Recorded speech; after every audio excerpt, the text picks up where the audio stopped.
How to add cover picture on YouTube. Hello everybody, welcome back to my channel. This is me Bipin Basnet, and today I'll guide you on how you can add cover picture on YouTube.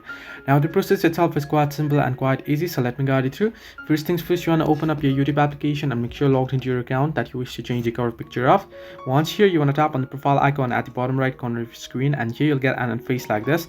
Now simply tap on view channel or tap on your username or profile there on the screen. Once you tap on it here, you can still get an interface like this. Beside the manage videos option, you can see the pencil icon or the edit icon. You want to simply tap on it, and here you'll get the option that you'll see the camera icon with your profile picture and your cover picture, right? Simply tap on the camera icon there, choose the camera icon there, tap on it on the beside the cover picture. Now you can take photo or choose from your photos from here. Simply tap on it and then you can choose the particular photo and set it as your cover picture. So this way you can add cover picture on YouTube. Hope this helped you.